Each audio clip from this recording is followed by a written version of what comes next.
There guys, this is Matt and I'm here with Brandon. And what'd you do and what'd you play? I went 8-0 at my locals with Numeron, Guru, Dragoon, Stun.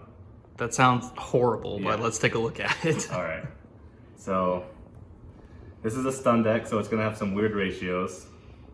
So you max out on the Numeron cards, so we'll start with the wall. And continue with the monsters. You're playing Gurus, so you're playing 1 Guru, 2 Fiendists, and that's it for the Guru monsters.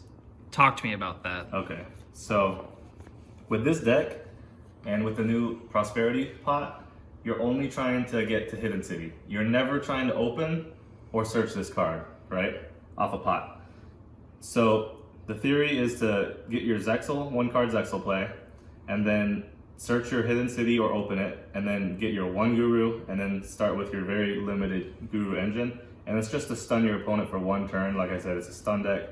You just stun your opponent for 1 turn, make sure your Zexal resolves, and then kill him with Dragoon next turn, and you'll see why. Alright, and then to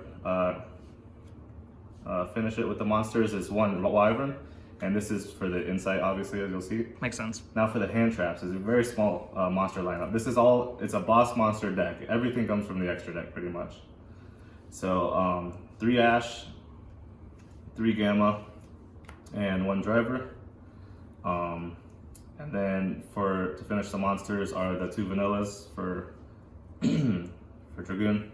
How often did you see those in your opening? Actually, funny enough, 1 game I saw both of them with the fusion, and I still ended up OTKing Drytron, not using any 3 of those cards. God, that's and insane. I'm gonna have to tell you about how that ended actually, because that was awesome. All right, so that's it for the monsters. For the spells, we have 3 Numeron Network. Like I said, you max out on the networks. 3 Hidden Cities. Like I said, it's a Hidden City deck. It's not a Guru deck. And then for more field spells, you have Terraforming and Set Rotation. Metaverse doesn't really work with this deck because you want to set it up on the first turn. So that's pretty much it for the field spells that you could play. And then 2 Numeron Network to go with, or 2 Numeron Calling to go with the network. And then that's it for the field spell stuff, pretty much. Next is 3 Pot of Prosperities. This card is awesome in this deck. Being able to dig 6 cards in, because you really don't need your extra deck like that. It's a stun deck. You're only playing 1 to 2 turns max. So you could easily get rid of your extra deck. And then being able to grab a Red Eyes Fusion or Insight, or to start off the turn to get your Numeron going, or most cases to get your Hidden City. The goal with this deck is to open 1 or 2 pieces out of your 3 and then get your 3rd. Or if you just open 1, you want it to get your 2nd piece. So, yeah, so that's it for those spells. Let's move these. And then some more spells are 3 Insights and 3 Red Eyes Fusions. The Insights are a new addition. I wasn't playing these on the previous tournament that I played this deck in. I've only played it for 2 tournaments. And I really like this edition because it gives you more follow-up after you stun them for the first turn. Because I noticed with this deck, after the first turn, all you have is Zexal and, let's say, Guru. That's not even close to 8k, right? So, and they're usually setting a card, set like T-set, and you have to get over that. So if you just have a way to get one of these, you just Guru, burn the card they set, and then pretty much attack for 8k. And if not, you have 2 negates now, plus a Zexal. They're never getting through that. And the best hand trap in the deck, since I only played 6 before that, this is the best one for sure, is Droplets. Now I know Droplets isn't that great in the meta right now, but this card is specifically good in this deck because of what it's trying to do. If you lose the die roll and you're going second, what you want to try to do is OTK with Numeron Network, right? Simple as that.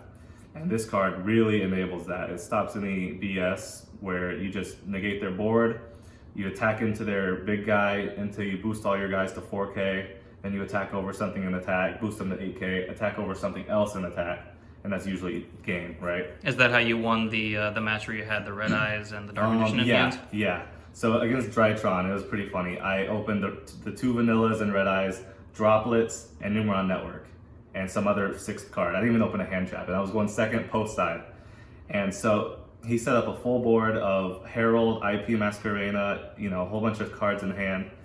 And I just went droplets, negate the IP and the Herald, and then just, I got over to where it's like 4K over the Herald, 8K over the Masquerena, and I think I attacked something else in attack position, like a Ben 10, and it was just, it was a game, so. And then the last 2 cards are one called by, this is obviously needed for any Dragoon deck in my opinion, because of Ash. You play Gamma, but you can't chain Gamma to Red Eyes Fusion, so you want either your Guru setup, or you want your called by. And then the last card is, for your 40, it's a clean 40, is the Subterror Final Battle. Again, it's a stun deck, so you're not playing like more of these. This is just your other search target if you open a Fiendus.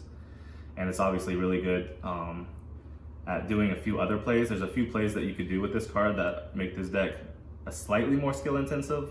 So as you can imagine, since it's a stun deck, it's not very skill intensive at all.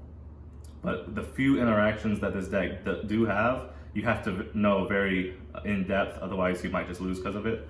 So one of these would be if they have, let's say, an Imperm or a Droplets or a Dark Ruler or something that you just can't really respond to. What you could do is, let's just say you let them go to main phase and they Dark Ruler you or something. You could always just chain this and then chain your Zexal.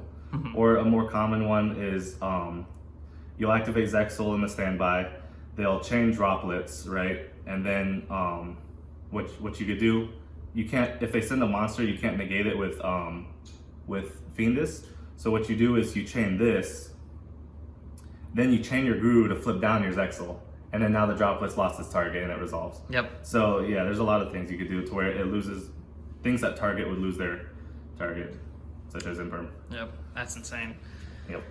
All right, let's take a look at the extra deck. Yeah, all right.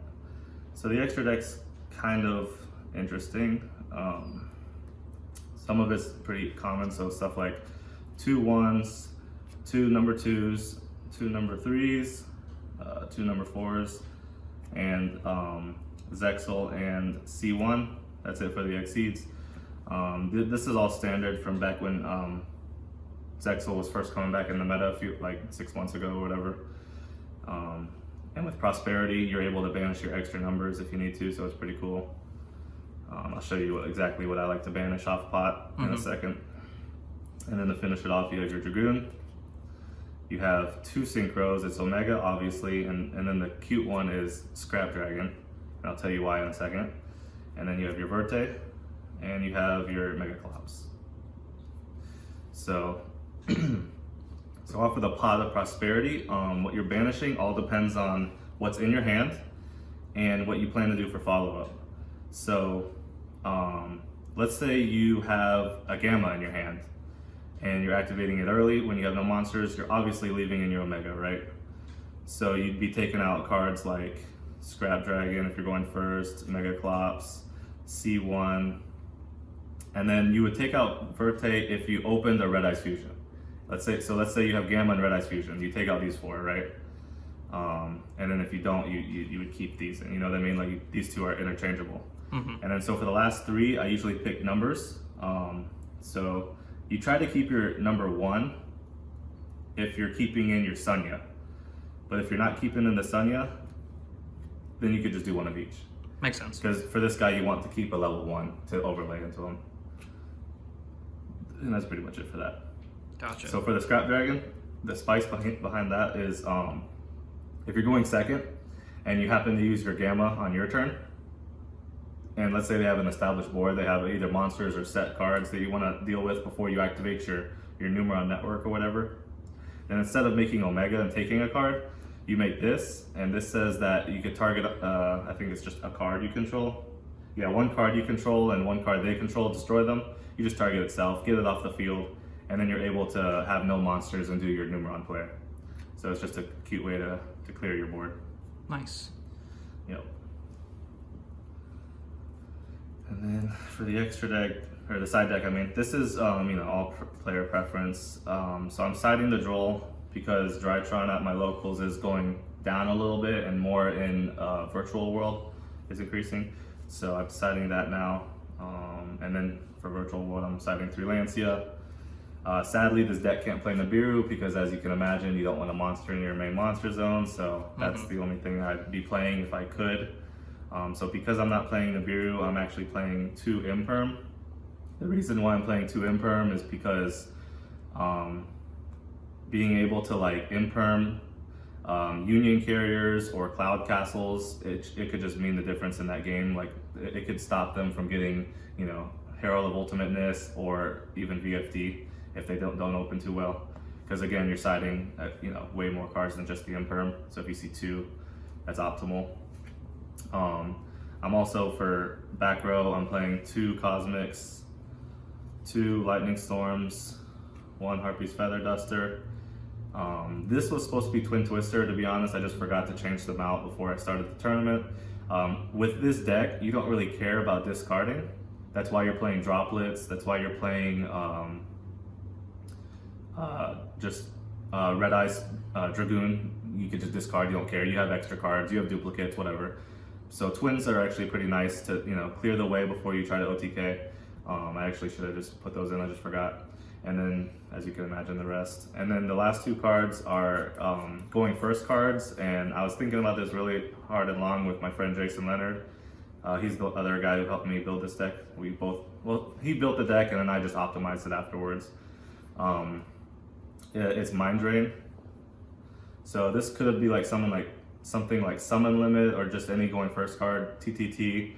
But this is what we ended up on. This is really good against Virtual World and Drytron, the 2 best decks, as you can imagine. And this pretty much says that you can't activate things from hand. Mm-hmm. So like all of their monsters in hand, just you can't even activate. So it's pretty good. The reasoning behind these specific ratios is because I know not a lot of people go into side decking in videos, but I'll go into it just a little bit on my theory. So you want to side 5 cards to optimally see 1, right? It's kind of like why people play 5 normal summons.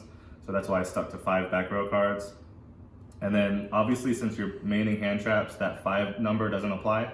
So the next number you want to look at is 13 or 14 is the amount of hand traps that you want to see in your main post side to see 2. So with 9 in the main and then you're siding 3, 4, 5 more, that's 14 post side.